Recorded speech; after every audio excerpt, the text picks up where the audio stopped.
back to the news at 10. The Sultan of Sokoto, His Eminence Saad Abubakar III, has called on governors of the 19 northern states to encourage girl-child education as part of measures to eradicate illiteracy and poverty in the region. The Sultan told the governors to work out a deliberate plan to promote girl-child education. The Sultan and the UNICEF country representative in Kaduna at a one-day advocacy meeting with commissioners of education and traditional rulers from the 19 northern states. Alhaji Abubakar urged the governors of the northern states to work out a deliberate plan to promote girl-child education in the region, also saying that Al-Majiri and all forms of begging in the region are un-Islamic. Al-Majiri is an issue of poverty, nothing more. And the earlier all of us know that, the better for us. Let's see how we can uplift the standard of people, reduce poverty to the barest minimum, and then you'll see a much better society. States in the northern region are facing unprecedented challenges, one of which is the drastic fall in girl-child education. Recent surveys reveal that there is a 70% drop in girl-child enrollment, retention and completion in basic education programs. We decided to come into this as Sultan Foundation for Peace and Development to underscore the importance of educating our girls and to remove that so-called wrong insinuation, wrong perception that the place of the girl child is in the kitchen or is in the home. No. We believe an educated girl is much better disposed to bring in a better family. The UNICEF country representative notes that education remains the cornerstone of any development, which without it, no nation can achieve any meaningful growth. She calls on leaders of northern Nigeria to commit and take action to reduce the gap in girls' enrollment and completion of basic education. Without education, we cannot reduce poverty. Without education, we cannot transform Nigeria. And I think for us, that's why me personally, as a woman, I feel very honored to be here with all of you all and really contribute to this discussion, contribute to the change that we want for the girls and for children in general in Nigeria. The 2013 DHS Education Survey shows that educational marginalization in northern Nigeria is particularly pronounced amongst women. According to that survey, about 69.4% of women in the north have no access to education at all, when compared with the 5.5% in the southern region. Participants at the meeting believe that what is needed now is for the various state governments in the region to develop a strategy of prioritizing education as an important way of tackling education deprivation for the girls.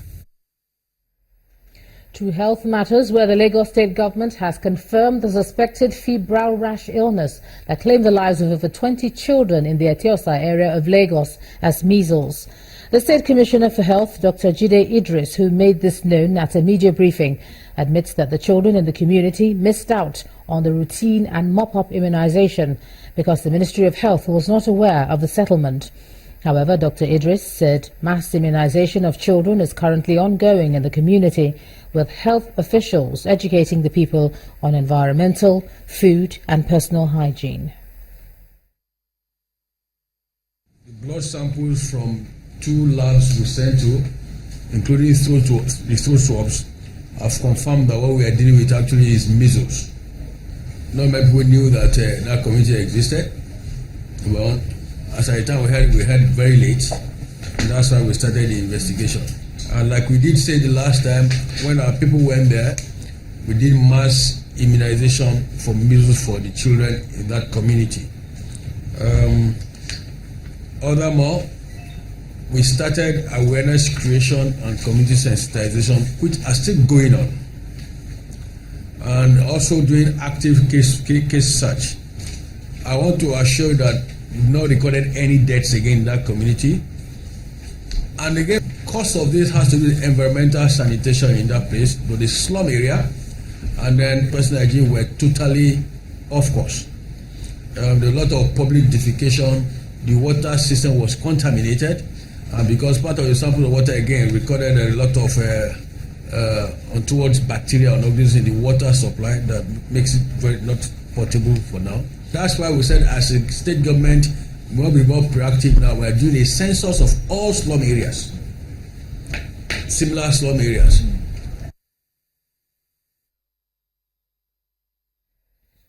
Lagos State Commissioner for Health, Dr. Jide Idris. Now, a federal high court sitting in Lagos has dismissed an application seeking to stay proceedings in a suit over the hike in electricity tariff. The application was dismissed for lack of merit, and a cost of 10,000 naira was awarded in favor of the plaintiff, a Lagos-based lawyer, Toluwani Yemi Adebiyi. While dismissing the application, which was filed by the Nigerian Electricity Regulatory Commission, Justice Muhammad Idris held that contrary to the claims of the NERC, there is no indication that an appeal has been listed for hearing at the appeal court. The NERC, in its application, had asked the court to stay proceedings until its appeal against the two previous rulings delivered by the judge are heard and determined by the appeal court. Well, the Nigerian police has announced plans to deploy policemen to areas recently captured from Boko Haram in Adamawa State as part of efforts to establish civil authority in those parts. Addressing members of the command in Yola, the Assistant Inspector General of Police Lawal Tanko said the exercise is a strategic move that will commence soon. The AIG's position follows the recent visit of the police hierarchy to Goza.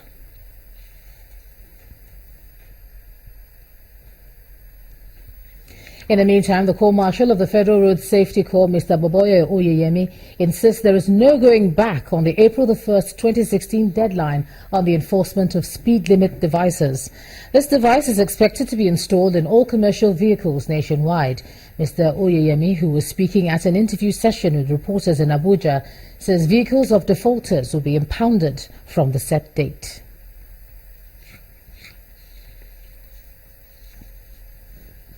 And the Governor, Willie Obiano of Anambra State, says he has almost achieved his vision and mission for the state in his 23 months as Chief Executive Officer of the state. The Governor was speaking to indigents of Anambra residing here in Lagos. He says there's a huge success in sectors in which his administration has been focusing on, which include agriculture, trade, commerce, oil and gas, and security. The venue is the Museum Center, Unicon, Lagos. The event, an evening with His Excellency, organized by the League of Anambra Professionals and Anambra Women in Lagos.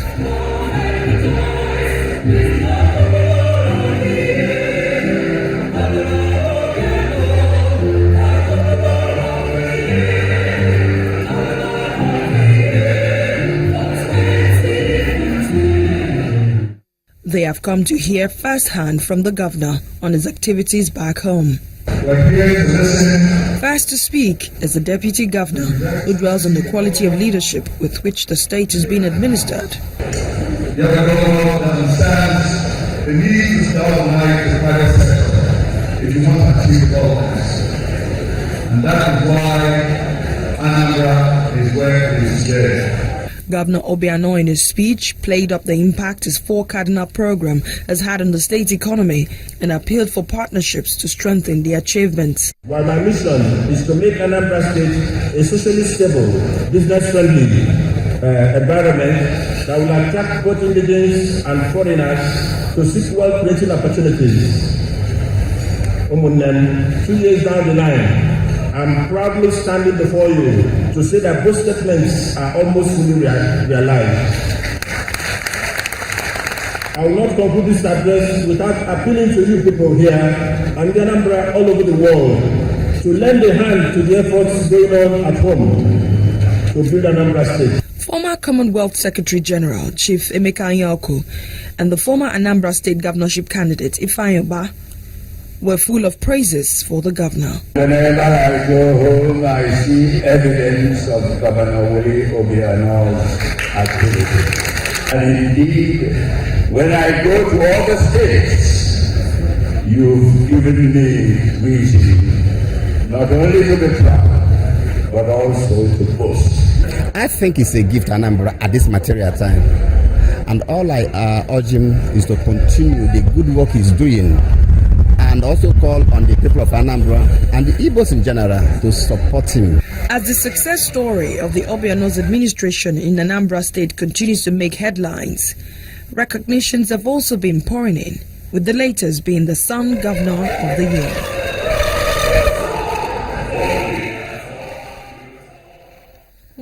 And from there, we move on to business. Here's Anne Waudu.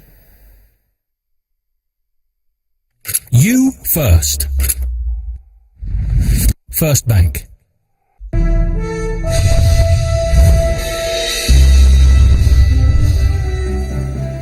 Hello and welcome to Business News. Nigeria's Sales Managers Index for the month of February came in unchanged at 61.4 reading, and that happened on Monday, as shown in a new report by the UK-based research firm World Economics. The latest assessment of expectations regarding the short-term outlook remained very high during the month, although the position of the Business Confidence Index fell to 85.1 versus 86.9 in the month of January. The World Economics report says the market growth index fell for the fourth consecutive month, although it signals robust rates of market expansion across the Nigerian economy. On the flip side, the prices charged index increased sharply to 62.1 in February, and that's from 56.5 last month. The rise was blamed on unfavorable exchange rate movement, impacting prices of imported goods. The Asset Management Corporation of Nigeria, AMCON, has reiterated its decision not to raise additional debts to its current liabilities. AMCON's Managing Director, Mr. Ahmed Kuru, said this while his team paid a courtesy visit to the Nigerian Stock Exchange in Lagos. He says the current economic slowdown is challenging AMCON's underlying businesses, making it unavailable to service its 5 trillion naira worth of debts. Major markets indices closed on a flat note today at the Nigerian Stock Exchange. The all-share index slipped by 0.04% to end the day's session at 24,423.37. Bolaji Akinwale has the rest of the day's closing figures.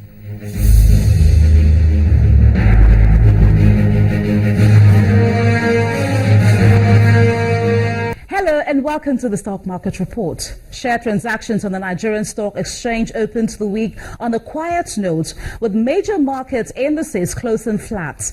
The NSE All-Share Index slipped by 0.04% at 24,423.37. The biggest trading activity of 3.2 billion shares, however, was on the shares of Tiger Brands consumers, accounting for over 80% of the total market turnover. Stockbrokers say the Tiger Brands' big volume was due to the reacquisition of Tiger Brands shares by the Dangote Group. The company was formerly listed as Dangote Flour in 2008 and is now grabbing investors' interest with the Dangote comeback. Ms. Mohammed Dangote has been appointed a new executive director of the fast-moving consumer goods company. On the gainers table, oil producer Seplat leads, closing at 302 naira 48 kobo.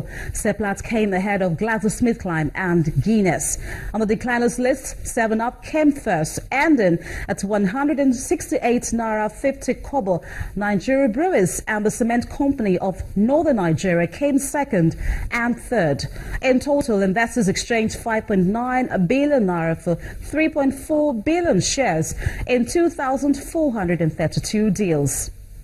That's it on the Stock Market Report. I am Bolaji Akinwale. Oh, thanks a lot, Bolaji. Some individuals in the country are taking advantage of the weakening naira to get rich through the sale of gold. Well, some women in Kaduna, northwest Nigeria, rushed to the gold market to sell their jewelry as the price of a precious metal rose to 10,500 naira per gram from 8,000 naira per gram. Traders say this situation has resulted in shortage of cash. Major markets around the globe closed in the green zone today. Let's check out some of the figures.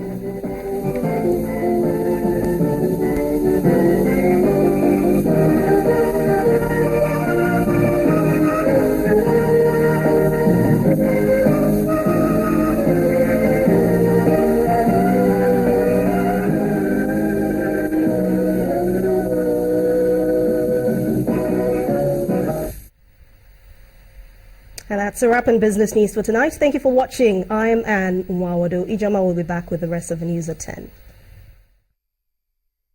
You first. First Bank. Still ahead on the news at 10, Arsenal in confident mood ahead of round 16 first leg clash against European champions Barcelona despite their underdog status. And that will be on sports.